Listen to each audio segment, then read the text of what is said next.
안녕하십니까, 이재서입니다. 오늘부터 제가 이제 새로운 그 유튜브 방송을 시작을 했습니다.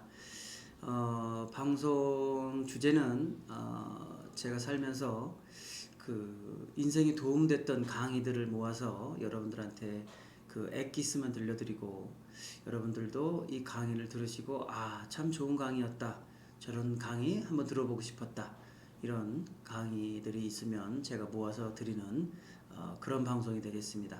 특히 그 어린이들에게 이 방송을 보여주면서 우리 아이들이 똑바른 그 생각, 바른 생각, 그다음에 세상을 볼 수 있는 능력, 이런 것들을 선지자들로부터 배웠으면 좋겠다, 이런 뜻에서 제가 이런 방송을 시작하게 됐습니다. 세상을 살아가면서 참 해안이 없어서 세력들에게 당할 때도 있고, 멍청한 그 판단을 내려서 또 인생의 그 낭떠러지로 떨어질 때도 있는데, 그런 실수를 하지 않길 바라면서 이런 방송을 하게 됐습니다. 첫 번째 강의는요, 제가 이 강의를 첫 번째로 정한 이유는, 정말로 그 어떤 강의든지 보면서 그 새로운 트렌드를 발견해야 되는데, 이분이 그런 트렌드를 처음으로 저에게 가르쳐준 분이 아닌가, 이런 생각을 해보면서 첫 번째 강의를 골랐습니다. 바로 시골에서 박경철 씨 강의인데요. 시골에서 박경철 씨가 그 안동에서 처음 그 의사생활을 하다가 그 어떤 분한테 그 친구로부터 강의를 한번 들으러 와라. 어떤 강의냐? 새로운 트렌드를 강의하는 강의다. 이래서 자기 친구, 백수 친구와 함께 그 강의장에 갔던, 들었던 내용들을 하는 강의가 되겠습니다. 직접 그 하이라이트 부분을 한번 보도록 하겠습니다. 그 W 세상을 강의하는 분을 만나는데요. 그분이 강의하는 초반부터 한번 들어보시도록 하겠습니다.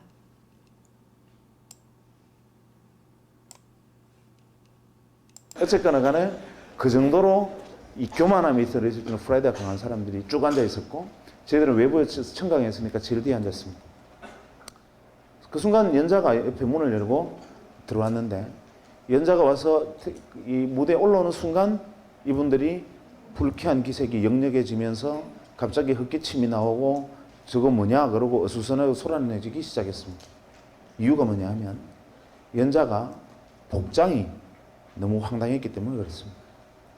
그때니까 지금 13년 전이면, 15년 전이면, 그때는 길거리에 다닐 때 양복도 다들 검은 양복에 흰색 와이셔츠 입고 다닐 때입니다. 그런데 강연하러 와서 찢어진 청바지에 무릎이 다 나왔고 UCLA 적힌 티셔츠에 뉴욕 양키스 모자를 쓰고 등장한 겁니다. 지금도 그 연구소에는 그렇게 강연하러 가는 사람이 없습니다. 제 정도 복장도 굉장히 파격적인 복장입니다. 그런데 그런 복장으로 나타났으니까 이분들은 모욕당했다고 생각한 거죠. 어디서 저런 날건달 같은 놈이 강연하러 왔느냐, 뭐 이런 생각을 한 겁니다. 그래서 뭔가 불편한 기색들이 역력했는데, 문제는 강연이 시작되고 터졌습니다. 강연이 시작되고 얼마 안 돼서 한 10분 정도 지나니까 뒷줄부터 한 명씩 일어서서 나가기 시작했는데, 한 30분 정도 지나니까 다 나가고 앞줄만 몇 명 남고 외부에서는 저희들만 달랑 남았습니다. 대개 그 이유는 강연 내용에 문제가 있었기 때문인데, 아무리 강연 내용에 문제가 있어도 그렇지 전원이 퇴장해버리는 경우는 놀라운 일이지요. 제일 앞줄에 남는 사람들은, 원래 이 사람들은 성격이 이상한 사람들이에요. 항상 제일 앞에 있는 사람들은. 그래서 특별한 경우가 아니면 이분들은 안 나갑니다. 그 다음에 외부에서 온 저희들은 제일 뒤에 있을 때는 연구소 순환버스가 안 들어오면 못 나가니까 그냥 끝까지 앉아 있었고, 나머지는 다 나갔습니다. 이유가 뭐냐면 이분이 들어와서 강연을 하는데 강연 주제가 기가 막혔습니다. 제일 먼저 칠판에 제목을 적었어요. 잘 들어보세요. 뭐라고 적었냐면 하이라이트입니다. WWW 이렇게 적더니만 다짜고짜 뭘 하느냐면 거리 멀지 않은 미래에 이 W 세상이 온다는 겁니다. 그리고 이 안에는 은행도 들어오고 증권사도 들어오고 이걸로 핵무기도 만들고 전쟁도 이걸로 한다는 겁니다.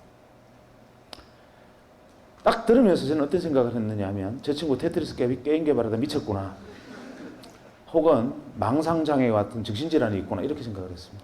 저뿐만 아니라 트렌드나 경제, 그 현상을 연구하는 전문학자들도 저는 저거 과대망상증 환자다라고 배척하고 다 일어나서 나가버렸습니다. 93년도에는 이런 이야기를 하면 그것은 정신병자입니다. 그래서 그때 당시에 웹의 개념이라는 것은 여러분 잘 모르시겠지만 모자익이라는 것이 그때가 소개되던 시점이었고, 그때라도 이런 그래픽 기반의 웹 서비스가 이루어질 것이라고는 아무도 상상하지 못하던 시절에 이 사람이 조만간에 그런 세상이 온다라고 얘기를 하는 겁니다. 아마 제가 여러분에게 내일부터는 아주대학에서 각자 로켓 추진기를 한 개씩 지급할 겁니다. 학교에서 그거 타고 집에 가십니다. 이렇게 이야기하는 것과 같은 얘기입니다. 강연이 끝나고 연자가 너무 반응들이 황당했으니까 자기도 민망해서 머리를 긁으면서 그냥 문을 열고 나가는데 아무도 박수 친 사람도 없었고, 아마 그 연구소에 그 전에도 그 위에도 그런 일은 없었을 겁니다. 그 사람은 그냥 나갔습니다. 쫓겨나듯이. 저도 이제 강연이 끝났으니까 저를 초대했던 옆에 연구소 친구 보고 이따위 강연을 들으려고 지금 대전 시민을 내팽개쳐 두고 내가 여기 앉아 있어야 되느냐 항의를 했더니만 연구소 친구가 자기도 이럴 줄 몰랐대요. 미안하다 이래요. 할 수 없다 나가서 이제 저녁이나 먹고 놀러 가자 하고 이제 일어서는 순간 갑자기 제 오른쪽에 앉아있던 백수가 자리를 팍 차고 일어서더니만 저보고 빨리 돈 10만 원만 달래요. 10만 원은 뭐하게 그러니까 너네들끼리 저녁 먹고 따로 놀아라. 나는 저 W하고 이야기 좀 하고 가야 되겠다. 이러면 따로 갈게. 경비 좀 돼. 이렇게. 네가 저 사람하고 무슨 얘기를 하느냐 이러니까 강연에 깊은 감명을 받았대요. 제가 두 번째 백수에 대한 이해를 했습니다. 백수는 보통 사람과 감정 반응이 틀리는 겁니다. 그래서 제가 백수 보고 이렇게 말했습니다. 내가 볼 때는 니나 자나 상태가 비슷하다.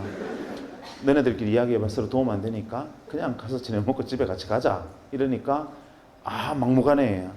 그래서 할 수 없이 이 경비 여비를 좀 떼주고 우리는 같이 친구하고 저녁 먹고 저는 그 길로 대전에 내려가 버렸습니다. 그런데 문제의 백수가 어떻게 했느냐 하면 문을 열고 뛰어나가서 이 W가 주차장에서 차를 달고 시동을 거는 순간 차문을 열어 제친 겁니다. 잠깐만요. W가 놀라서 왜 이러십니까? 하고 뒤를 고개를 돌아보니까 백수가 그를 쳐다보면서 이렇게 말했습니다. 저는 W를 믿습니다.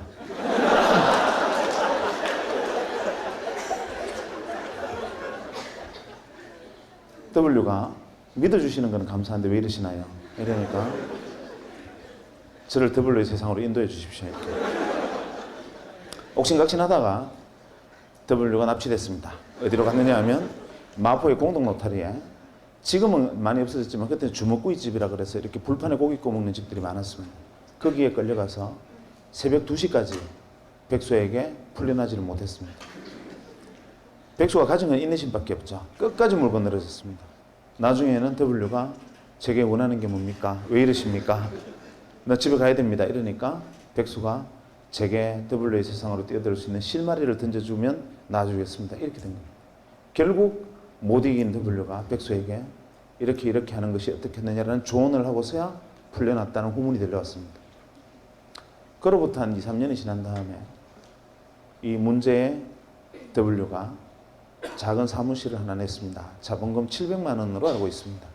그리고 이 W를 하는 회사를 창립을 했고 그 회사의 자산 가치가 현재 2조 가까이 됩니다. 놀라운 일이죠. 쇼킹한 일입니다. 그건 그렇다 치죠. 그런데 저는 아직도 그때 일만 생각하면 모골이 송연한 것이 무엇이냐면 여기입니다. 여기. 자본금 700만 원으로 출발을 해서 지금 수조의 자산을 일군 기업이 됐다는 게 놀라운 게 아니라 정말 놀라운 것은 무엇이냐면 그때 지금으로부터 15년 전에 이런 세상이 펼쳐질 거라고 말했던 그 세상이 지금 내 눈앞에 그대로 펼쳐져 있다는 사실이 소름 끼칩니다. 아무도 믿지 않았던 옆에서 바로 귀에 대고 이야기를 해줘도 미쳤다라고 얘기했던 그 이야기들이 바로 지금 내 눈앞에 거짓말처럼 펼쳐져 있어요. 저는 그게 지금도 그 사람의 이야기가 귀에 뱅뱅 돕니다. 소름이 끼칩니다. 그런데 그럴 수 있어요. 5천만 중에 1명 정도는 지니어스한 인간이 있습니다. 특별한 인간이 있어요. 한치 앞에 운명을 내다본 데는 무당도 있는데 그럴 수도 있어요. 문제는 백수입니다. 이놈이 저하고 헤어지고 한 3주쯤 있다 전화가 왔습니다. 병원으로. 전화를 받아 상투적인 인사를 했죠. 그날 잘 내려갔냐? 이렇게 인사를 했더니만 다짜고짜 저보고 이러는 겁니다. 월급 받았나? 섬뜩하지 않습니까?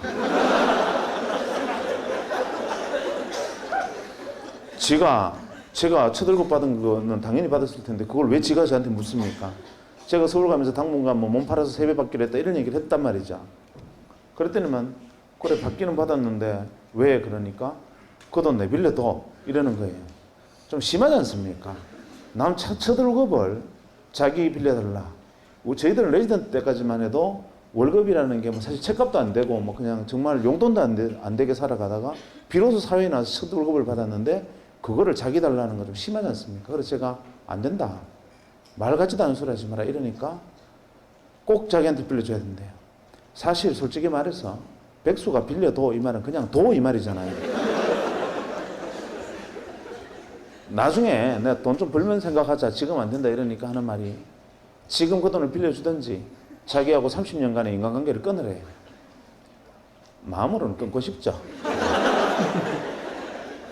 그런데 이게 인간은 사회적 동물이라 제가 지하고 그 일로 인연을 끊으면 남들은 속 모르는 남들은 이렇게 합니까? 30년 전에 불알 친구가 고작 돈 몇 푼 빌려달라 했다고 저는 우정을 끊은 나쁜 놈이라 하더라 이렇게 소문이 날 거 아닙니까? 우여곡절 끝에 제가 받았던 첫 월급 중에 60만 원을 제가 최소 생계비를 지배하고 이놈한테 다 뺏겼습니다. 지금도 그것만 생각하면 뼈가 아픕니다.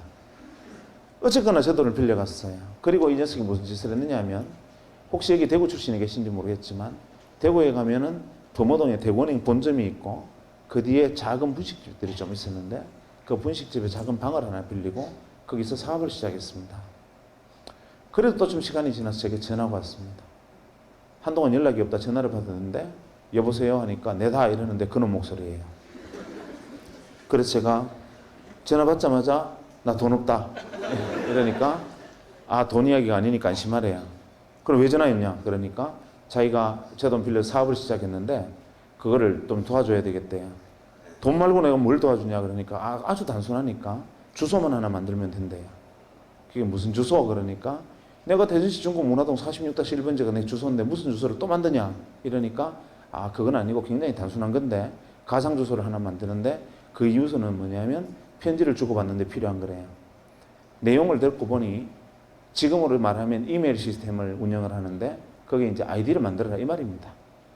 그래서 제가 첫 번째 바로 이렇게 말했습니다. 니 내 돈 빌려서 거지 됐나? 첫째 냉철한 지성과 합리적인 판단력으로 볼 때 너는 무조건 망한다. 왜냐하면 내가 세 가지만 물어볼게. 첫째, 너 1년에 편지 몇 통 쓰냐? 네가 1년에 편지 3통 이상 쓰면 내 손에 장을 지진다. 대개의 사람이 다 그럴 텐데 그거를 컴퓨터를 통해서 편지를 주고받는 사업이 되겠나? 무조건 안 된다. 두 번째, 설령 편지를 3통 이상 쓰는 사람이 있다 치자. 그래도 우표값 30원이 아까워서 그거를 컴퓨터를 해서 쓰겠나? 셋째, 편지란 자고로 6필로 쓰는 거다. 이 사업은 무조건 안 되는 사업이다. 하니까 이 친구가 하는 말이 W가 말씀하시기를 에브리바디가 컴퓨터로 편지를 쓰는 날이 온다 했다는 거예요. 그래서 제가 그날 내가 너를 데려간 내 업보다 하고 어쩔 수 없이 아이디를 하나 만들어줬습니다. 그때 만들었던 아이디가 뭐냐면 어펜딕스입니다. 이 어펜딕스는 여러분들은 그냥 금방 떠오르는 게 부록이나 목차라는 뜻을 떠올리겠죠. 제가 이 녀석한테 어펜딕스로 하겠다 그러니까 부록, 목차, 역시 너는 철학적인 놈이야 이러는 거예요. 사실은 어펜딕스는 의학용어로 맹장이라는 뜻입니다.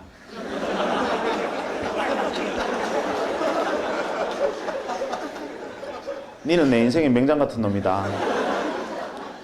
있어도 도움이 안 되고 염증을 일으키면 생명을 위협하는 놈이다. 마음만 먹었으면 뗐으면 좋겠는데 멀쩡한 배를 가를 수는 없는 너는 바로 이런 놈이야 라는 저주와 야유와 조롱과 경멸을 담아서 만들어졌습니다. 또 시간이 흘렀습니다. 그 다음에 저희 병원에 전용선이 들어왔습니다. 소위 여러분들이 지금 쓰고 있는 메가패스와 인터넷 전용선이 그때 들어왔습니다. 어디에 제일 먼저 들어왔느냐? 종합병원에 제일 먼저 들어왔습니다. 정부기관하고.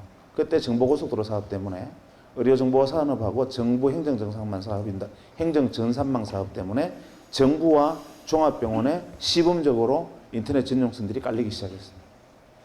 들어오기는 들어왔는데 책상 위에 정부 지원 컴퓨터도 올라왔고 전용선이라는 게 깔려 있는데 대체 이거는 쓸 데가 없었습니다. 기껏 한다는 게 하이텔 접속하는데 조금 빨랐다는 거. 그 외에는 하등 용도가 없는 것이 전용선이었습니다. 그렇게 컴퓨터를 방치해 두고 있는 어느 날 자기가 또 백수가 전화 와서 뭘 하나 어떻게 해라 해서 그냥 뭐 어떻게 했습니다. 그러고 난 다음에 무심코 하루는 컴퓨터를 딱 켜니까 갑자기 바이러스 먹은 것처럼 크다는 창이 하나 붕 뜨더니만 산신령 그림이 하나 나타나고 산신령이 편지를 들고 있는 그림이 나타나요. 그러면서 편지가 왔습니다 하면서 산신령이 이렇게 편지를 흔들어요. 이게 뭐야 하고 클릭을 하니까 동창회 소집 공고 제목이 이렇게 되어 있는데 아 이놈이 한다는 짓이 기껏 한다는 짓이 이거구나 하고 투덜거리며 냉소적으로 바라보다가 잠깐 놀랐습니다. 뭐냐면 수신인이 170명입니다. 수신인 명단에 170명으로 되어 있어요. 그래서 제가 어라 170명한테 한 방에 다 보낼 수 있으면 이거는 뭐 그런 대로 나쁘진 않네 하고 거기다가 답장하기 기능을 통해서 모두에게 하시겠습니까? 그때만 해도 그렇게 후진적으로 답장하기 모두에게 하시겠습니까? 예 하고 나는 대전에 무슨 병원인데 너네들은 어딨니? 하고 보냈더니만 이틀 만에 무려 한 7, 80명의 동창으로부터 편지가 쏟아졌습니다. 나는 뭐 어디에 있다, 나는 정부의 뭐 과천에 어디 청사에 있다 이런 식으로 막 연락이 쏟아졌는데 이거 신기하지 않냐? 되게 반응이 이랬습니다.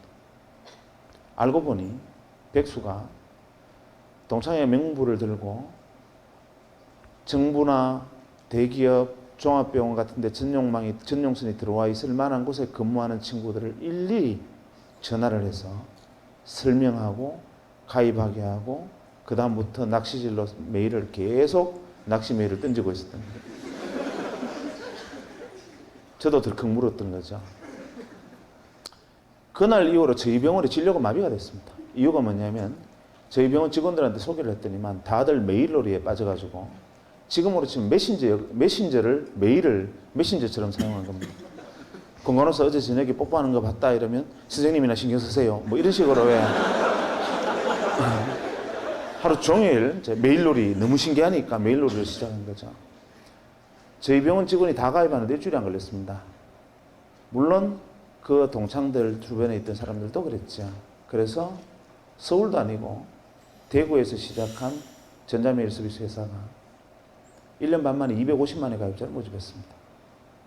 그리고 99년 초에 골드만삭스라는 외국계 투자사 600억의 지분을 넘겼습니다. 그리고 지금은 포스코 센터 옆에 있는 이렇게 쳐다보기도 어려운 빌딩의 소유주이기도 하고 그 안에 4개의 벤처기업을 거느린 벤처 지주사의 회장으로 변신해 있습니다. 백수가. 그리고 제 돈은 아직 안 갚았습니다.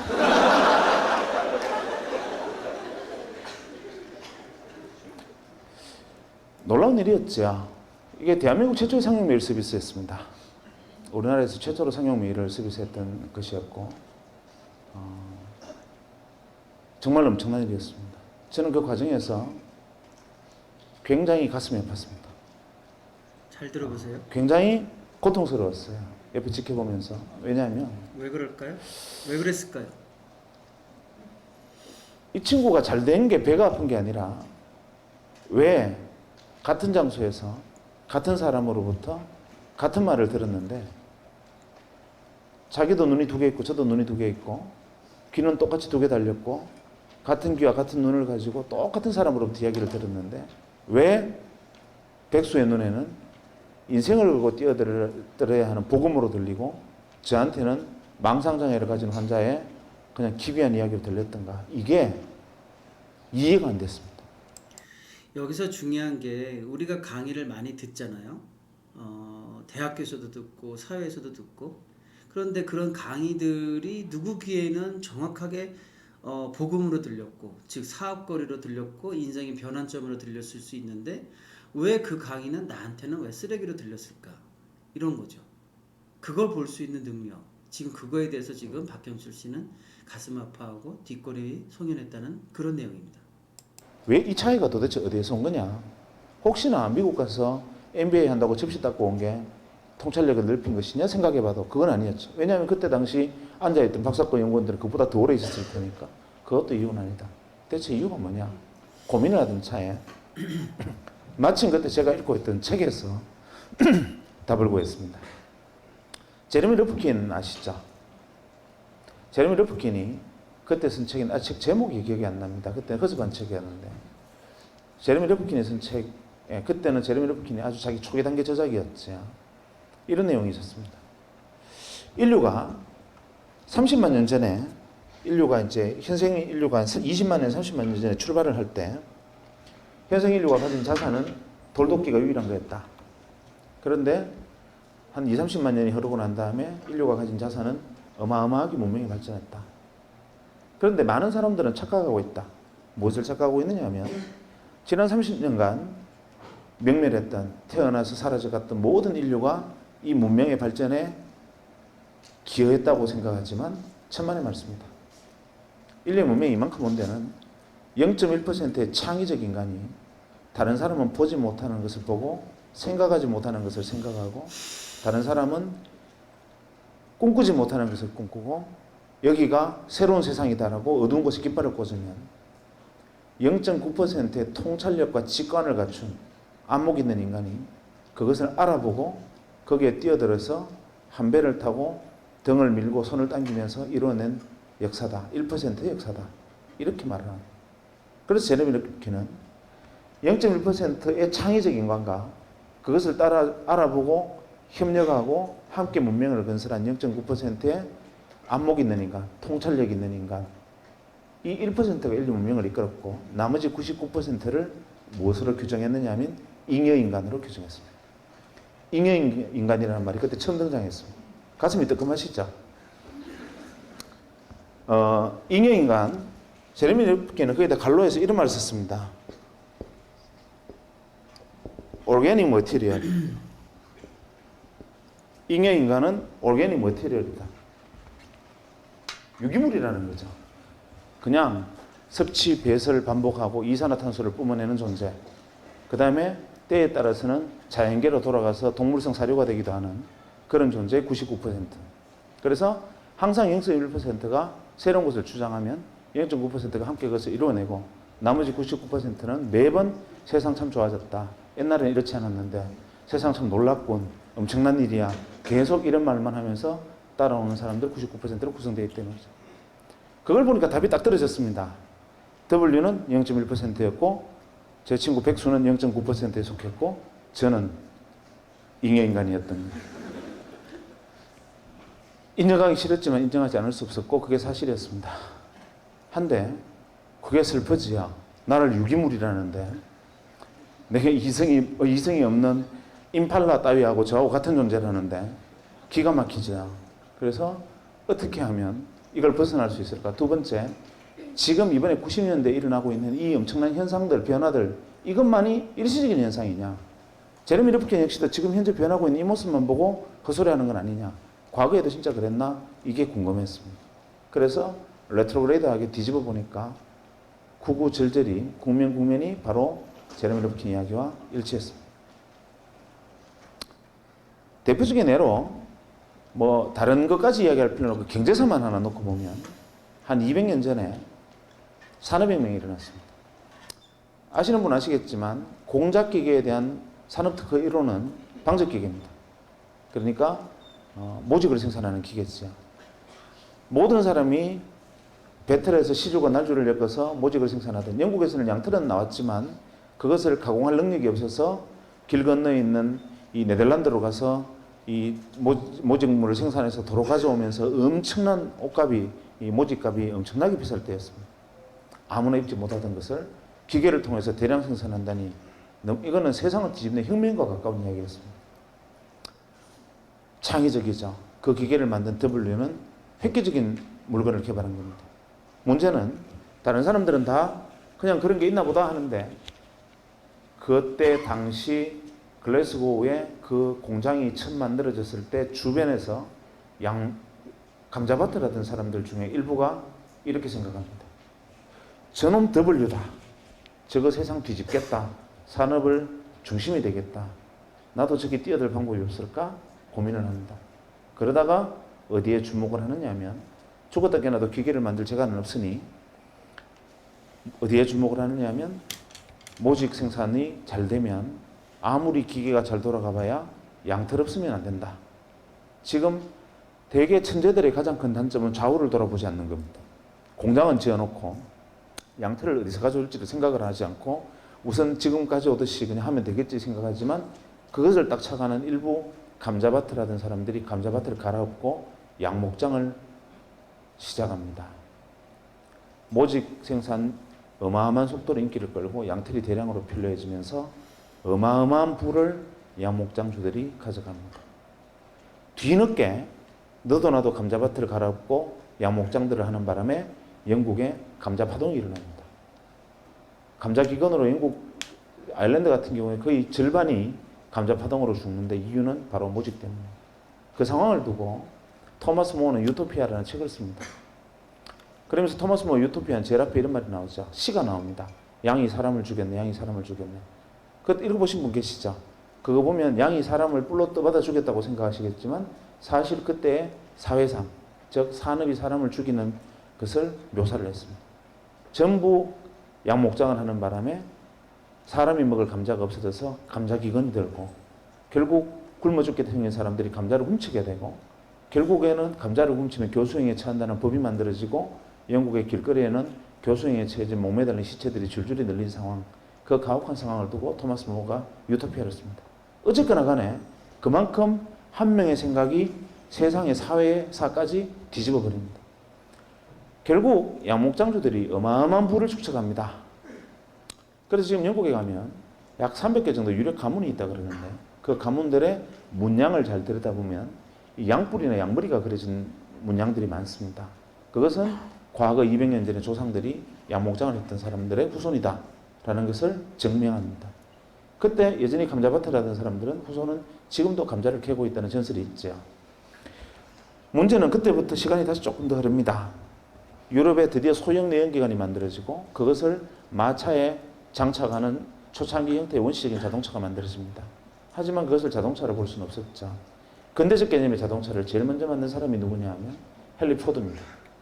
1903년에 헨리 포드가 자동차라는 걸 만듭니다. 변속기, 악셀레이터가 붙어있는 이 소위 말하는 클러치 장치까지 만들어진 자동차라는 것을 헨리 포드가 개발합니다. 미국에서 제작 발표합니다. 거창하게 자동차를 세워놓고 제작 발표를 딱 하죠. 그때마다 뭐 레이싱 걸은 없었겠죠. 원래 그 포드 헨리 포드가 옆에 서서 이것이 자동차다 이렇게 막 그런 정도의 위상이었다고 보면 됩니다. 이 사람은 전 세계의 부를 전무후무한 부를 긁어모읍니다. 록펠러입니다. 그리고 오늘날까지도 그 시대의 주인이 됐던 록펠러의 영향을 아직까지 미칩니다. 또 10년 정도 세월이 흘러 제2차 세계대전이 벌어집니다. 1, 2차 세계대전이 벌어지는데 아주 지극히 통신이 문제입니다. 내가 적에게 이야기를 하면 적군이 우리가 교신을 하면 적군이 교신을 듣고 우리가 대장님 폭격할까요? 그러면 적군이 듣고 있다. 쟤들 폭격한다. 숨어라. 이런단 말이에요.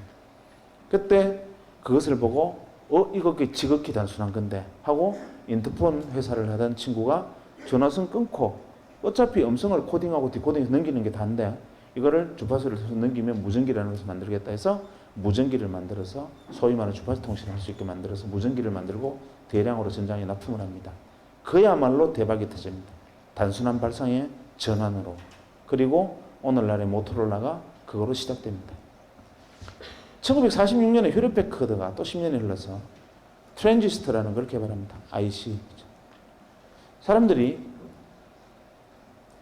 만들었나 보다 이러고 있을 때 이 트랜지스터를 이용하면 진공관을 대체하는 전자산업이 발달할 수 있겠다라고 믿고 거기에 뛰어드는 그 당시 중소기업들, 그 당시 전자회사들 중에 선점에서 뛰어든 수많은 0.9%의 기업들이 있었습니다. 그리고 기업들은 톰슨, 제네시스, 월풀, 필립스와 같은 어마어마한 전자회사로 성장을 해나갑니다. 그리고 1960년대 일렉트로 메카트로닉스 시대, 기계와 전자 문명의 시대로 전 세계 문명을 수십 단계 또 위로 밀어올리고 이 사람들이 시대의 주인이 됩니다. 또 10년이 흘러서 반도체라는 게 만들어집니다. W가 반도체를 들고 나옵니다. 전기가 흐르기도 하고 안 흐르기도 한다. 전기가 깜빡깜빡 하는 게 반도체다. 99%들이 묻습니다. 어쩌라고? 이때 그것을 보고 이것이 이 강당만한 애니악 대신에 개인의 책상 위에 올려놓을 수 있는 컴퓨터를 이걸로 만들 수 있겠다고 생각하고 창고에서 조립해서 퍼스널 컴퓨터를 만드는 사람이 생기고 그것으로 다시 80년대가 컴퓨터의 시대로 또 한 시대를 업그레이드하고 새로운 문명이 발달하고 시대의 주인들이 무수히 등장합니다. 그리고 90년대 제가 만났던 바로 그 시대가 돌아왔습니다. 이러고 보니 몇십 년마다 계속 기회를 주어지고 기회를 만들어내는 0.1%와 창의적 인간과 그것을 알아보고 잽싸게 뛰어드는 통찰력 있고 직관이 있고 안목 있는 인간 나머지 99%들이 계속 세상 살만해라고 외치는 99%들이 끊임없이 반복되어 왔던 역사다라는 것을 뒤늦게 깨달았고 저도 그때 뒤늦었기는 했지만 0.9%가 되고 싶었는데 도저히 제 눈에는 뭐가 더블인지 보이질 않았습니다. 그러던 차에 문제의 원장님이 저를 불렀습니다. 원장실에 들어갔더니만 박 선생 그동안 우리 병원이 초기 개원해서 어려운 시절에 고생했는데 선물 하나 줄게 이러시는 거예요. 뭡니까 하니까 서랍을 석 여시더니만 시커먼 물건을 하나 그 책상 위에 탁 올리시더니만 이건 자네 해라 이러는 거예요. 핸드폰이었습니다. 그때 핸드폰은 어떤 물건이었냐면 핸드폰을 들고 로데오 거리를 지나가면 페라리 오픈카를 타고 지나가는 것과 똑같은 시선을 받았습니다. 그 핸드폰을 들고 그때 가입비가 한 250만 원, 기계값도 그에 준하는 만큼 비쌀 때였고 그걸 현재 돈으로 환산하면 거의 그랜저 한 대 값입니다. 그것은 아무나 들고 다니는 물건이 아니었습니다. 그것은 뭐 재벌그룹 회장 정도나 들고 다니는 건데 저는 그때만 해도 원장님이 그걸 저한테 주시는 순간 내가 이 병원에 뼈를 묻겠다고 생각했습니다. 근데 사실은 내용을 알고 보니까 어차피 병원에 이익이 나면 세금으로 내야 되는데 그때는 가입비 비싼 물건을 하나 사면 그것은 이익을 디파짓한 경비 처리가 가능하니까 사실 수익을 디파짓하려고 몇 대 사서 준 건데 어쨌거나 간에 저는 고마웠죠. 그거를 들고 대전역에서 기차를 타면 난리가 납니다. 제가 3시 기차를 타면 간호사들 보고 3시 5분에 전화를 하라 그럽니다. 기차가 덜컹덜컹 출발할 때쯤 되면은 3시 10분만 되면 옥션을 통과하면 전화가 안 됩니다. 그래서 딱 3시 5분에 전화해야만 통화가 됩니다. 대전권에서만. 그래서 기차를 타서 자리에 앉아서 기차가 들크덩 하는 순간 전화벨이 울립니다. 가방을 열고 전화를 꺼내서 뚜껑을 열고 여보세요 하는 자리에서 일어서는 순간 쓰러집니다. 그냥 영화 찍습니다. 그러면 그 안에 있는 모든 승객의 시선이 저한테 꽂히면서 어떻게 저런 분이 기차를 다 타셨을까? 소박도 하시지 뭐 이런 눈빛으로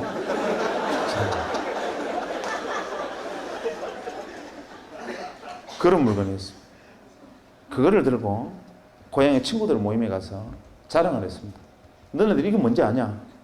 핸드폰인데 구경해봤나? 이러니까 다들 막 신기해서 막 만지는 거예요. 제가 다른 버튼은 다 눌러도 되는데 녹색으로 샌드라고 써 있는 건 절대 누르면 안 된다.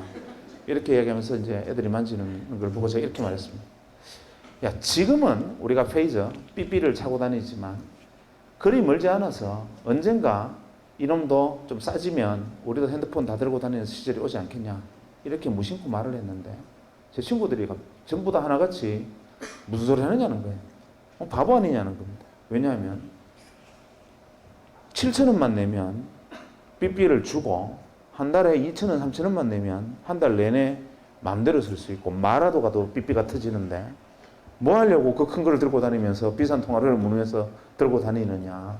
그거는 아무나 쓰는 거 삐삐만 해도 충분하다. 이거는 핸드폰이라는 것은 상용화될 수 있는 물건이 아니다. 다들 놀랍게도 전원이 반응이 그랬습니다. 그 순간 데자뷰, 기시감을 느꼈습니다. 이거 어디서 봤는데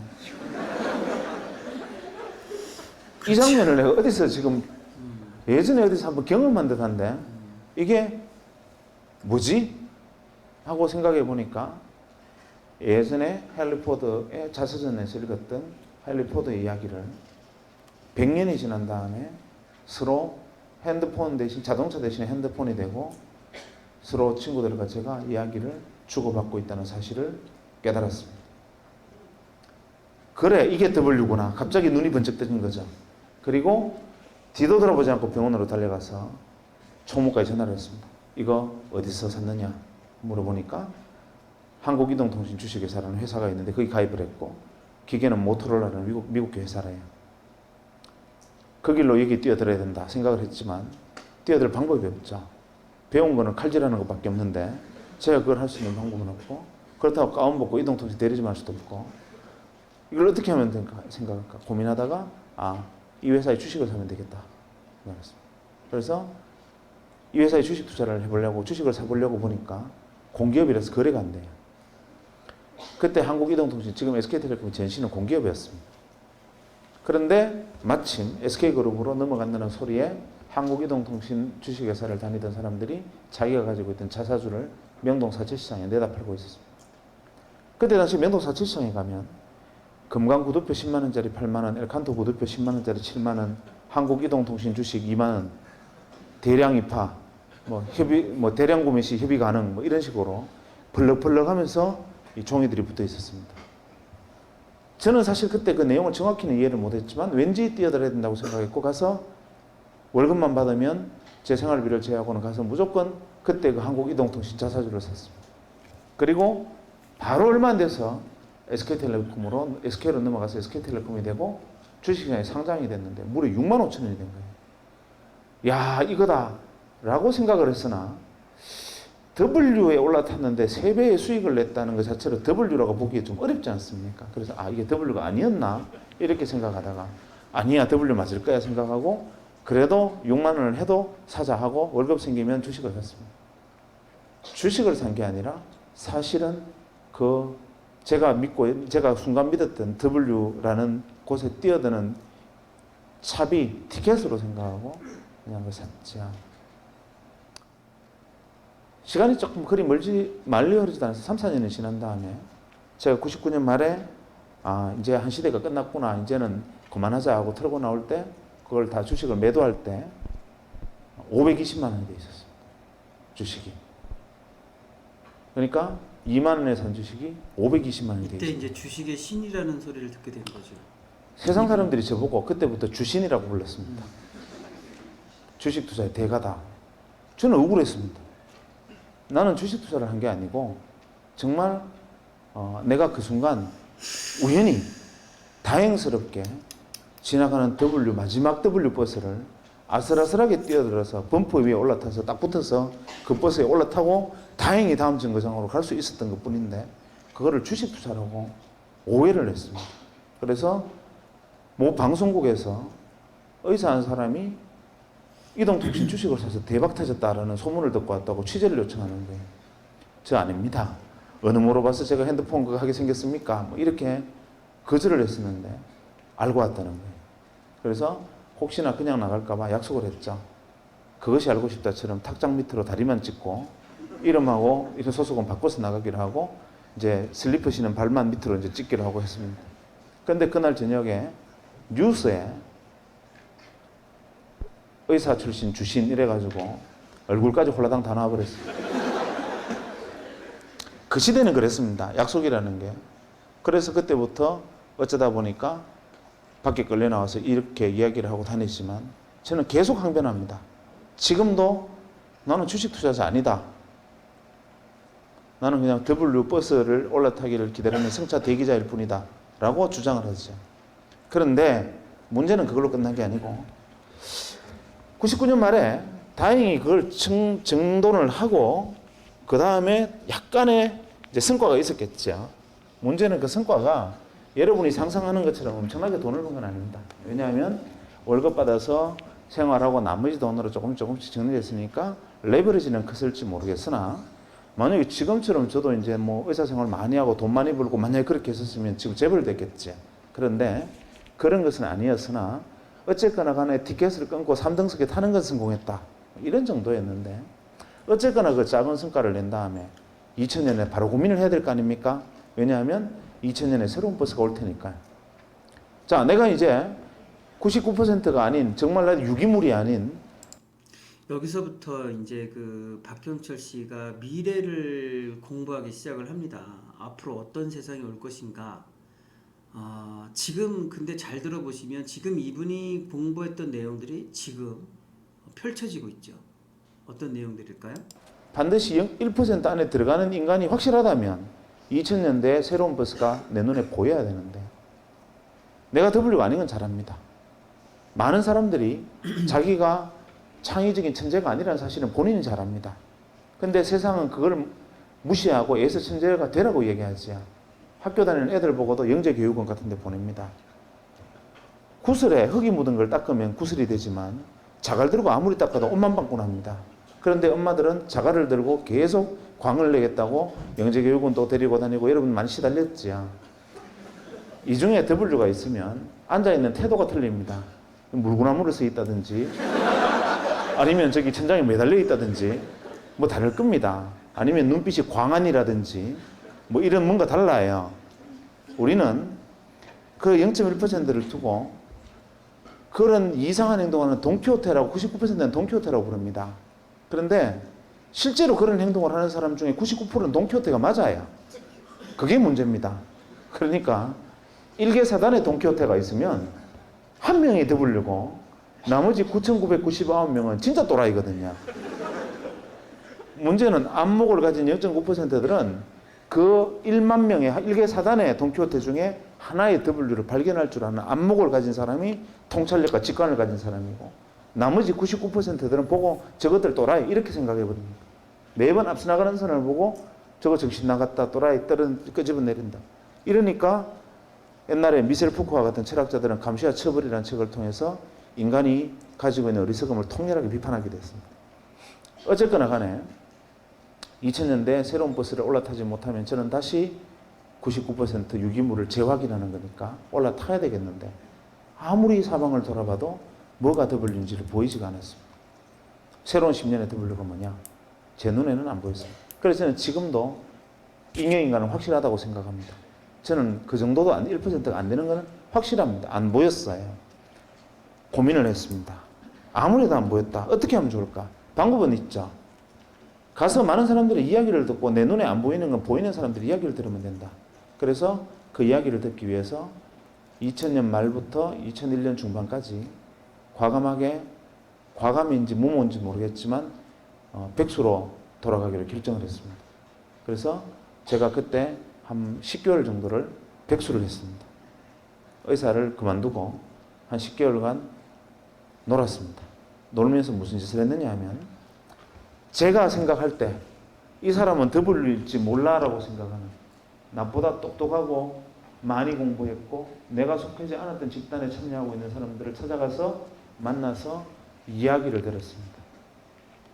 대학에서 강의하고 있는 친구 아니면 가서 뭐 연극하는 친구 아니면 연구소에 있는 친구 혹은 뭐 기발한 친구 심지어는 애니메이션 하는 친구까지 찾아가서 그냥 밥 사주고 술 사주고 이야기 듣고 그래 뭐 너네들 뭐 하고 있냐 뭐 그거 어떻게 보이냐 그 내용이 어떤 거냐 이렇게 10개월간 틈만 나면 점심이건 저녁이건 아침이건 약속으로 사람을 만났습니다. 현자들을 만난 거죠. 내 머리가 안 되면 남의 머리를 빌리면 되니까. 한 10달 정도 사람들이 이야기를 만나서 이야기를 듣다 보니까 정리가 좀 됐습니다. 아, 이거였구나. 내가 볼 눈은 없었지만 다른 사람의 눈을 빌리니까 보였어요. 이때 이 앞선 친구들이 제게 뭐라고 얘기를 했느냐 하면 이거를 정리해서 얘기를 하면 이랬습니다. 이 친구들의 요지는 2000년은 그때 이야기입니다. 지금으로부터 8년 전에 2000년은 획기적인 변화가 있을 해다. 왜냐하면 1000년 이전에 새로운 1000년이기도 하고 1900년 이후에 새로운 100년이기도 하고 1990년 이후에 새로운 10년의 시작이기도 하기 때문에 거대한 패러다임 시프트도 일어날 거고 산업, 문화, 모든 측면에서 정치 체제까지 다 바뀔 거다. 2000년은. 이번에는 큰 변혁이 온다. 문제는 어떻게 오느냐. 이거를 논점을 생각해 보자. 이게 그 현명한 친구들의 이야기를 조합해 보면 이거 있습니다. 이 친구들의 주장은 이겁니다. 2000년 이전에 멀리 갈 것도 없고 산업혁명 이후에 한 200년간 인류 문명이 이렇게 오다가 여기서 갑자기 이렇게 발달하는데 이 인류 문명을 일으킨 큰 힘은 뭐냐면 기계다. 모두가 동의하는 이야기입니다. 기계 문명이다. 문제는 기계가 문명을 건설을 했는데 인간이 기계의 주인이 아니고 기계가 인간의 주인인 시대였다. 이게 문제였다. 이렇게 말을 합니다. 이때의 구호는 여러분들은 잘 모르시겠지만 2000년 이전에 우리 사회의 가장 일반적인 구호는 닦고 조이고 기름치자였습니다. 무엇을? 기계를. 누가? 사람이. 거대한 공업단지 콤비나트를 만들어 놓고 인간은 곳곳에 몽키 스패너를 들고 앉아서 혹시 기계가 고장날까봐, 혹시 어디가 막힐까봐, 어디가 셀까봐 기계의 안녕을 위해서 인간이 봉사했습니다. 그 과정에 생면을 들이마시고 인간은 폐암에 걸려 쓰러지고 중금속 오염이 되어서 미나마타 미다이따병 걸려서 자빠지지만 그래도 그때 인간의 희생은 기계 문명의 번성을 위해서 해야 될 당연한 희생이었습니다. 지금 여러분의 어머니 세대의 그때 꽃다운 청춘들은 청계천의 벌집 같은 공장에 앉아서 몸을 웅크리기도 힘든 작은 곳에서 재봉틀을 돌리면서 봉제 공장에서 일을 해야 됐고 그것을 못 견뎌서 밖에 나가서 기름을 끼얹고 분신을 해도 그것은 조국의 번영과 조국의 민족의 중흥을 위해서 나아가는 이 길에서 생긴 이탈자에 지나지 않았습니다. 기계가 주인이었고 그 기계가 만들어낸 문명이 인간을 학대하고 인간을 부리던 시대, 이게 2000년 이전이었고 이 기계 문명의 가장 큰 특징은 그런 가혹함도 있었지만 제일 큰 문제는 아시다시피 엔트로피를 증가시키는 거다. 이게 가장 핵심적인 거라는 겁니다. 예를 들면 자연물을 기계 문명이 가공을 해서 이런 상품을 만듭니다. 예를 들면 저 땅속에 있는 원유 한 방울을 가지고 정제를 해서 이렇게 상품을 만들면 부가가치를 갖는 상품을 만들어내면 비싸집니다. 문제는 이놈이 가진 부가가치는 여기 쓰는 것인데 어느 날 안 나오면 조금 전까지만 해도 상품이었는데 안 나오는 순간 이건 쓰레기로 불립니다. 그리고 쓰레기가 되는 순간 원래 자연물의 상태로 되돌아가지 못한다. 즉 기계 문명의 특징은 비가역적이다. 이리버시블하다. 이 비가역적이고 이리버시블한 쓰레기들이 점점 쌓이고 자연물은 계속 기계 문명에 의해서 상품이 되고 쓰레기로 되고 비가역적으로 쓰레기가 축적되고 엔트로피가 증가하면 결국 이 기계 문명은 인류의 죽음으로 멸망할 수밖에 없다. 여기에 대한 자각이 2000년대 이후에 나타날 거다. 이렇게 말을 하는 겁니다. 여기에 대한 자각을 사람들이 하게 될 거다. 아니나 다를까 사람들이 이것을 자각한 일부 W들이 여러분 우리한테 핵심적인 키워드를 하나 던집니다. 뭐라고 던지느냐? 웰빙. 이게 W의 목소리인데 그걸 모릅니다. W가 웰빙 이러니까 99% 잉여인간들이 어떻게 생각하느냐면 웰빙 좋지. 고사리 나물, 무나물에 밥 비벼 먹고 휘տն치도 마시고 해양 심청수 마시는 거야. 이렇게 생각하고 다운시프트로 전부 내려갑니다. 이 사람들이 말하는 웰빙은 뭐냐? 웰빙, 잘 살자는 거죠. 뭐가? 기계가 아니라 사람이 잘 사는 시대. 결국 핵심화도는 휴먼, 사람이라는 건데 이거를 그냥 우리가 다운시프트에서 나물 뜯어먹고 뭐 백이 숙제처럼 살아가자 이런 식으로 99%는 이해를 한 거죠. 그러면서 이 사람들이 제게 다시 이렇게 얘기했습니다.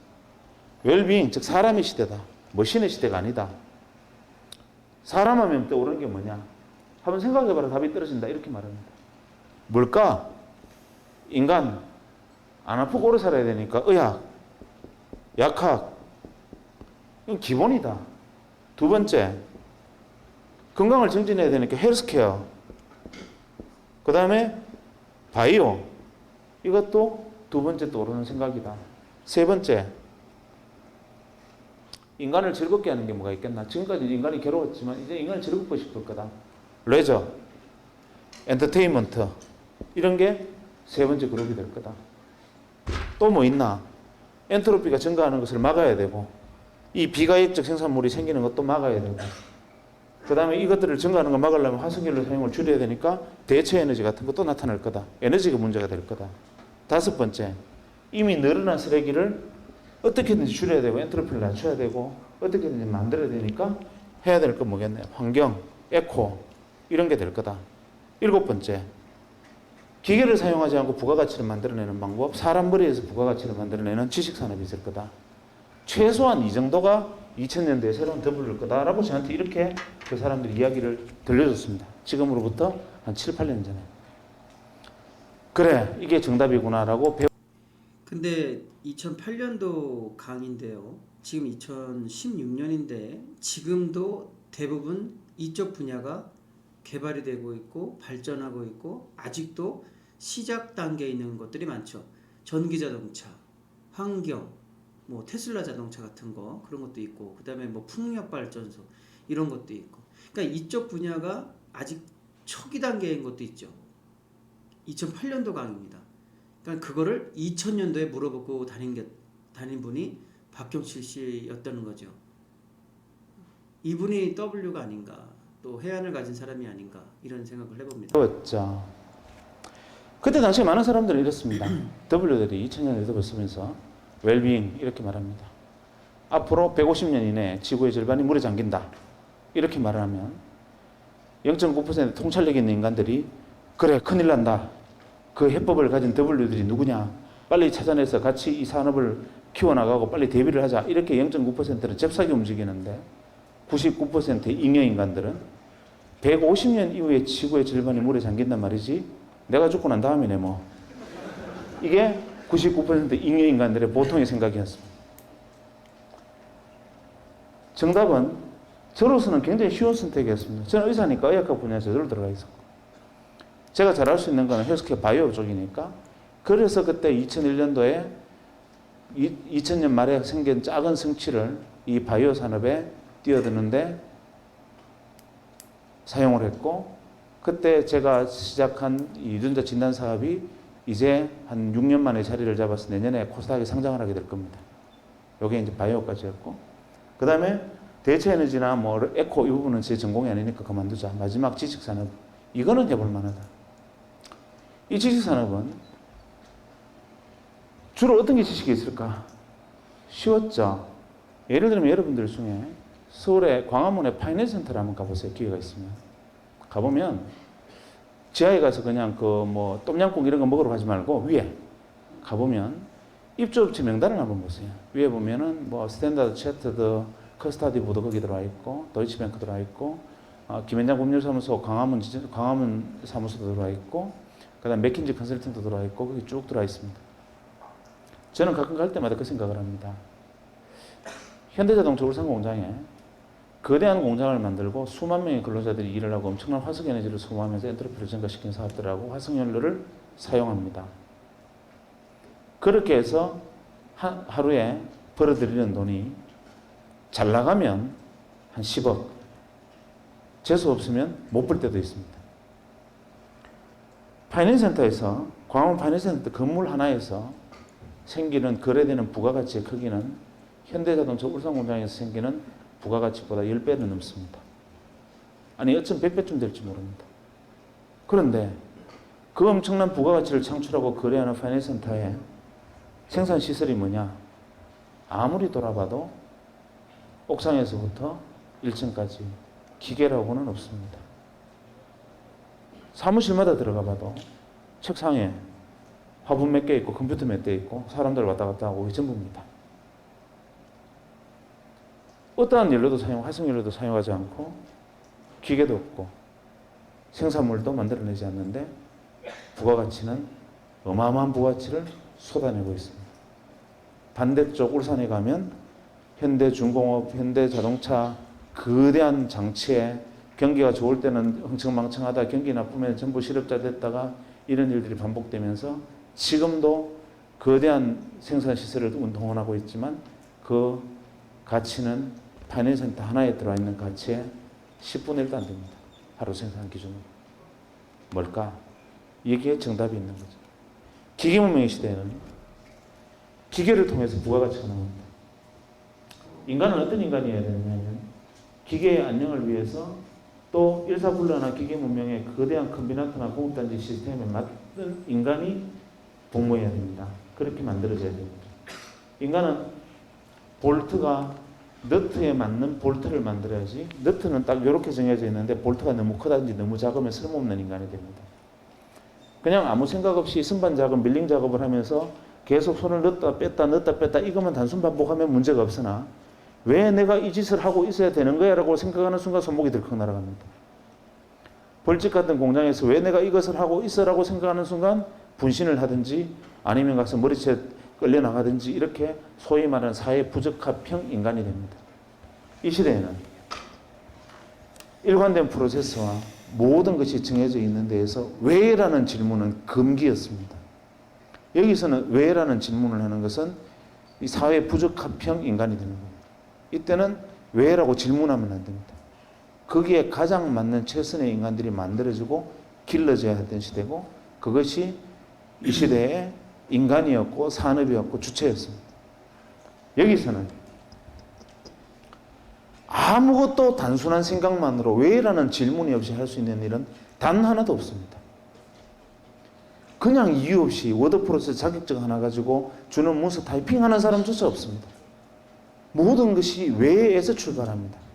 여기서는 why라고 말하지 않는 한 이 공간에서 한 시간도 버텨내지 못합니다. 벌써 여기에는 아무 문해와 문해충일 경우에 가장 성실한 인간이 되고 그렇게 될 수밖에 없고 이 구조는 사회는 직렬 구조입니다.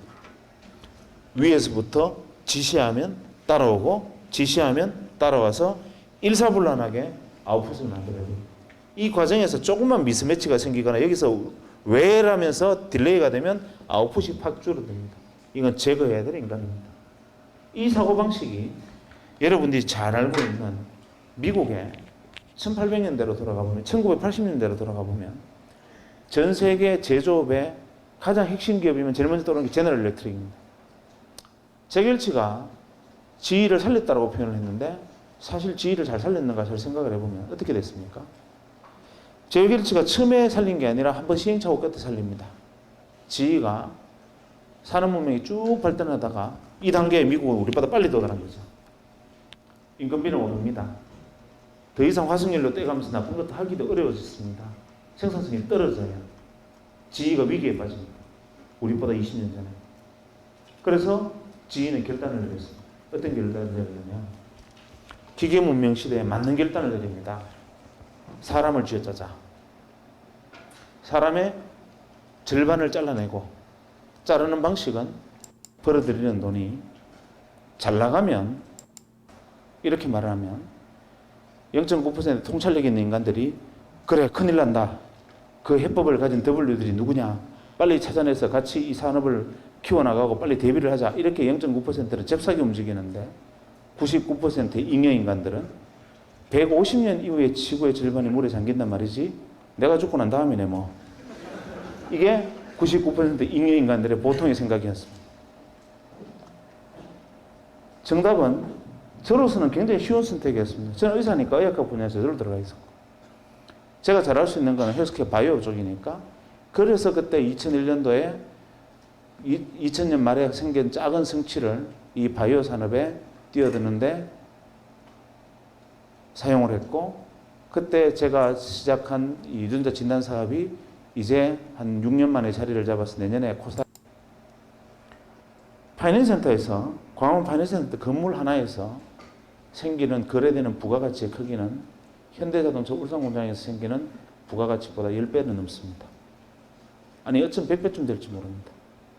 그런데 그 엄청난 부가가치를 창출하고 거래하는 파이낸센터의 생산시설이 뭐냐 위해서 또 있습니다. 여기서는 왜라는 질문을 하는 1980년대로 방식은 너는 왜 다른 사람은 하루에 커피 3잔, 2잔밖에 안 마시는데 너는 3잔 마시냐? 다른 사람 화장실에 가면 5분 만에 오는데 너는 왜 7분 만에 와? 이 기준으로 사람들을 자르고 선택합니다. 그리고 인간을 기름을 짜고 마지막 마른 수건을 짤 때까지 또 짭니다. 이게 바로 식스시그마입니다. 여러분들이 알고 있는 식스시그마는 우아한 것처럼 보이지만 사실 식스시그마의 철학적 기본적 근본적인 부분을 시니컬하게 쳐다보면 기계를 축소하는 게 아니라 인간을 쥐어짜고 인간을 통제하는 겁니다. 기계문명 시대의 특징은 잘 안 되면 사람을 자릅니다. 더 안 되면 사람을 더 자릅니다. 더 안 되면 사람을 완전히 내버리면 기계를 씁니다. 장사가 잘 되면 2교대하고 더 잘 되면 3교대하고 더 잘 되면 24시간 돌아갑니다. 즉 인간은 상수가 아니라 변수입니다. 그렇게 하다가 결국은 사람을 잘라내고 하다가 더 이상 안 되니까 결국 GE가 변신을 합니다. 뭐로 변신을 합니까? 제너럴 일렉트릭이 선풍기부터 원자력 발전소까지 만드는 회사지만 세계 최대의 제조업체였던 GE가 결국 인간의 창의력에 주목을 합니다. 짜내서 되는 게 아니라 왜라고 말할 수 있고 머릿속에서 부가가치를 만들어낼 수 있는 인간을 키워내는 수밖에 없다 해서 창의력에 주목을 하면서 GE라는 기업 자체가 변신합니다. 현재 제너럴 일렉트릭이 벌어들이는 이익에 올해는 조금 떨어졌습니다만 작년까지만 해도 이익의 53%는 제조업에서 나온 게 아니라 GE의 53% 수익은 금융에서 나왔습니다.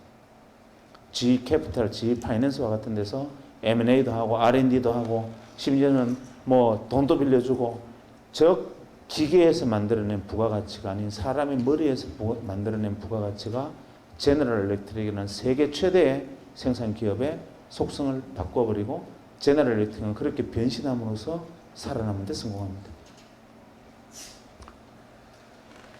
그러나 우리나라 기업들이 여기 와서 문제 부닥칩니다. 이제 와서 문제 부닥칩니다.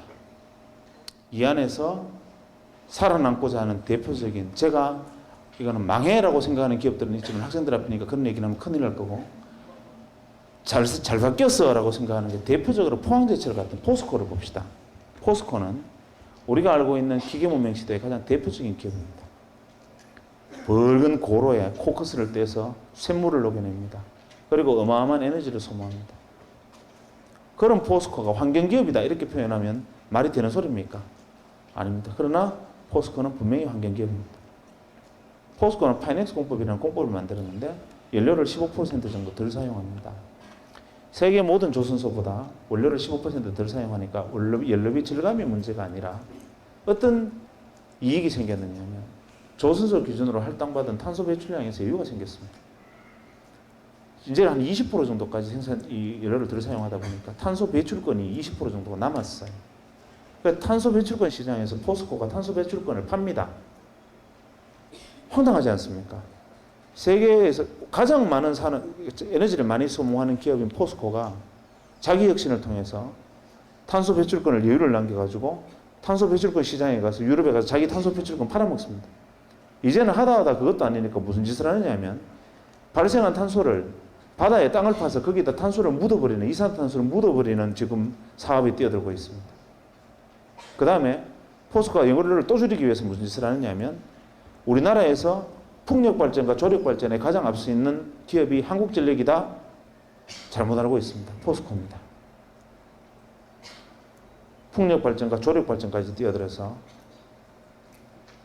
이미 환경, 소위 말하는 에코, 녹색 그린 자켓을 입고 돌아다닌 지가 오래됐습니다.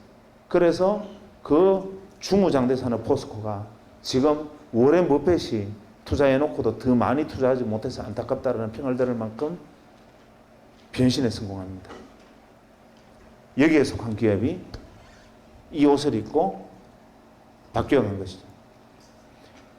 이런 것들이 바로 우리가 보아야 할, 큰 버드뷰로 보아야 할 변화와 인식들입니다. 과거에는 직렬구조, 위에서 밑으로 일사불란하게 지나가는 게 중요했다면 지금은 병렬구조여야 합니다. 직렬구조에서는 왜라는 질문이 없습니다.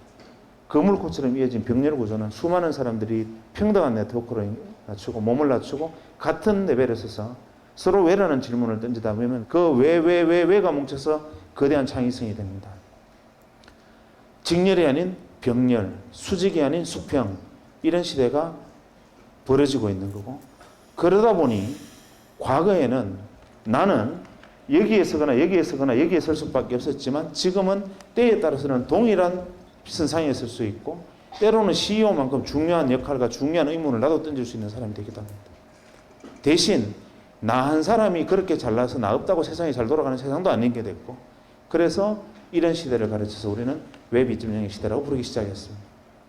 이것도 99%의 마인드로 보면 웹 2.0의 시대 좋지 뭐 메타 검색 RSS 같은 게 대표적인 것이지 위키피디아 봐 수많은 사람들이 뭐 의견을 올리니까 뭐 브리테니카를 뛰어넘는 지식이 생기잖아 라는 것이 상투적인 99%의 생각이라면 진짜 웹 2.0 99%의 1%의 생각은 무엇이냐면 사람들이 병렬로 이어졌을 때 그 병렬의 거물고 사이에서 일어나는 수많은 왜라는 창의력들 그 생각들이 뭉쳤을 때 그야말로 개별지성이 아닌 집단지성의 승리가 오는 시대가 바로 이 시대다라는 것을 생각하면 여러분들이 지향해야 될 바는 너무나 뚜렷하게 앞에 던져져 있습니다. 그러나 문제는 무엇이냐면 지금 현재까지 제가 여러분에게 한 이야기는 어디까지나 또 오늘로부터 뒤로 10년의 이야기였습니다. 지금 저는 상당히 좀 고민에 빠져 있습니다. 2008년이 벌써 중간쯤 접어들고 있고 또 한 1년 정도 지나면 어느새 2010년에 접어듭니다. 분명히 지금 누군가는 지금 제가 말하고 있는 것이 아닌 새로운 W를 들고 나올 겁니다.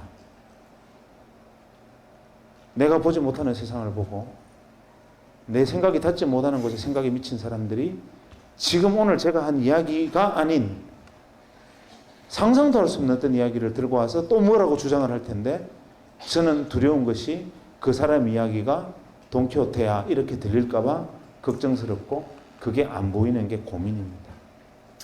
지금쯤이면 새로운 또 W가 앞으로 10년 후의 W가 슬슬 실체를 드러내고 보여야 되는데 이게 지금 제 눈에 안 보입니다. 그래서 굉장히 요즘은 마음고생이 심합니다. 어떨 때는 밤에 잠이 안 옵니다. 왜냐하면 이걸 못 보면 불과 1년만 지나면 또 유기물이 되잖아요. 그래서 농담이 아니라 진짜로 저는 올여름부터 다시 또 사람을 만나러 다닐까 싶습니다. 그래서 또 많은 사람을 만나고 또 이야기를 듣고 귀를 기울이고 생각과 판단을 빌리고 지혜를 모아서 또 다음 세상을 내가 정리하고 내 파일에 담아가야 되겠구나. 나는 어차피 1% 인간이 아니니까 다른 사람의 능력과 지혜를 모아서 또 그것을 빌려서 뛰어들어야겠구나 하고 고민을 하고 있습니다. 그래서 한 다음 달쯤부터는 제가 신문사에 요청을 했습니다. 중앙일간지에 내가 사람 만나서 하는 인터뷰를 할 테니까 직격 인터뷰를 하는 형태로 신문 한 면을 달라. 그래서 오늘 마침 오케이 하고 오는 길입니다. 왜냐하면 중앙언론사 인터뷰를 제가 맡게 되면 내가 만나고 싶은 사람 아무나 만나도 되니까 가서 쉽잖아요. 그래서 만날 수 있으니까 그 도움이 될 거다. 두 번째, 지금 우리가 생각하는 이상의 다음 10년은 또 뭔가 튀어나올 거다. 이런 것들을 준비하기 위해서 내가 경험해보지 못한 세상들을 경험해야 되고 내가 몰랐던 세상들은 계속 뛰어들어야 돼. 두려워하지 말고. 내가 모르고 있던 것, 그 세상은 어떻게 돼? 난 그거 잘 몰라. 이러면 들어가 봐야 됩니다. 아니, 난 그거 모르는 거야. 이러지 말고. 그래서 옛날에 피터 드러커는, 현대 경영의 아버지 피터 드러커가 이런 무식한 말을 했습니다. 기계문명의 시대에 합당할 때 이런 말을 했죠. 세상에 가장 어리석은 인간은 자기가 잘하는 것을, 제일 잘하는 것을 더 잘하려고 그러지 않고 잘 못하는 것을 잘하려고 노력하는 인간이 제일 무식한 인간이다. 그래서 현대 경영학은 자기가 제일 잘하는 것을 더 잘하려고 노력해서 송곳처럼 뾰족한 사람이 돼야지 잘 못하는 것을 더 하려고 노력하는 것은 어리석은 일이다. 이건 피터 드러커 이야기입니다. 어느새 우리는 통습을 이야기합니다. 무슨 소리 하느냐? 네가 하고 있는 그것이 그냥 기술을 단순한 테크닉으로 전락하지 않으려면 그것에 통찰을 키워주고 직관을 키워주기 위해서 네가 하고 있는 것들이 아닌 모든 것들을 알고 그런 생각들이 그물처럼 연결되어서 네가 할 수 있는 일에 대해서 버드뷰로 내려다보는 큰 통찰을 남겨줄 것이다. 통습의 시대다. 옛날에는 송곳의 시대라면 이제는 통습의 시대다. 이렇게 말을 하고 있지 않습니까? 그러니까 여러분들은 지금 저보다 훨씬 많은 고민에 빠져 있어야 됩니다. 왜냐하면 이제 저는 40대 중반이니까 아니면 말고 그냥 유기물이면 됐대. 유기물도 좀 폼나는 유기물이니까 이제 됐잖아. 이렇게 해도 그만입니다. 하나, 이제 여러분들은 어떻게 보면 자기 생에서 내가 꿈꾸고 내가 생각했던 것을 실제로 실행해 볼 수 있는 처음 단계에 막 발을 들여놨습니다. 인간은 20대에는 무엇인가를 하기 위한 준비를 하는 단계고 30대는 그 준비된 것을 가지고 실행하는 것이고 40대는 실행된 것을 지키는 겁니다. 40이 넘어서 무엇인가를 실행하는 것은 불가능합니다. 그래서 공자는 40을 유혹이 없는 나이 불혹이라고 그랬습니다. 30에 실행하지 못하면 40은 존재하지 않습니다. 문제는 20에 준비되지 않으면 30에 실행되지 않습니다. 그래서 지금 여러분은 하루하루가 너무나 소중하고 하루하루가 자기 미래 생을 결정하는, 어떻게 생각하면 정말 오늘 내가 이 자리에서 그냥 가만히 앉아 시간을 보내고 있다는 사실이 진저리가 날 정도로 현재의 모습에 대해서 자각을 해야 됩니다. 제가 이만하면 먹고 살만하지 않습니까? 직업이 의사고 뭐 나름대로 폼나는 일도 많이 하고 돈도 좀 벌었는데 뭐가 답답해서 앞으로 10년이 뭘까를 고민하고 또 사람 만나러 다녀야 되겠다 이렇게 생각을 하고 있는데, 하물며 여러분은 제가 10년 후에 어떤 W가 있겠습니까? 이제 2년 후에는 어떤 것이 주인이 되겠습니까? 라고 물으면 여기 있는 사람 중에 아무나 손 들고 나와서 내 생각은요? 라고 2시간 동안 이야기할 수 있어야 됩니다. 학생은 앞으로 2년 후에 새로운 W가 어떤 거라고 생각하나요? 라고 제가 질문을 던지면 제 생각에는 이렇고 이런 이유로 해서 내가 생각할 때는 이것이 새로운 W가 될 것 같아요. 라고 이야기할 수 있는 준비가 되어 있느냐? 라고 제가 여러분에게 물었을 때 여러분 준비되어 있습니까? 그런 준비가 돼 있어야 되고 최소한 그 준비를 하기 위해서 치열해야 됩니다. 그러기 위해서는 자각과 자기애가 필요하고 자기를 철저하게 치열하게 사랑해야 되고 자기를 믿어야 됩니다. 그래서 자기 안에 있는 창의성, 나를 아끼고 사랑하면 내가 가지고 있는 버려진 재능들이나 내가 가지고 있는 작은 것들이 남들이 인정해 주지 않는 것 하나하나가 소중하고 그 안에서 내가 잘할 수 있는 것들을 찾아낼 수 있고 그것이 어쩌면 시대의 주인으로 나를 만들어줄지 모릅니다. 제일 중요한 것은 그래서 자기를 사랑하는 거고 그 마음으로 다른 사람을 사랑하고 그 생각들이 여러분의 미래를 만듭니다. 지난해 타임즈의 표지 모델이 누구였든지 기억하고 계시죠? 바로 유. 타임즈 표지 모델이 사람이 아니었고 바로 손가락이 딱 그려져서 유 이렇게 돼 있었죠. 의미심장한 겁니다. 예전에는 특정 엘리트한 사람을 원래 인물로 뽑았지만 지난번에 타임즈는 여기 있는 한 사람 한 사람 당신이 바로 원래 인물입니다. 중요한 이야기를 던진 겁니다. 여러분 한 사람 한 사람이 우주고 여러분의 창의성을 어떤 식으로 키워나가느냐에 따라서 여러분의 시대의 주인이 될 수도 있고 잉여인간이 될 수도 있습니다. 선택은 여러분에게 있습니다. 들어서 고맙습니다.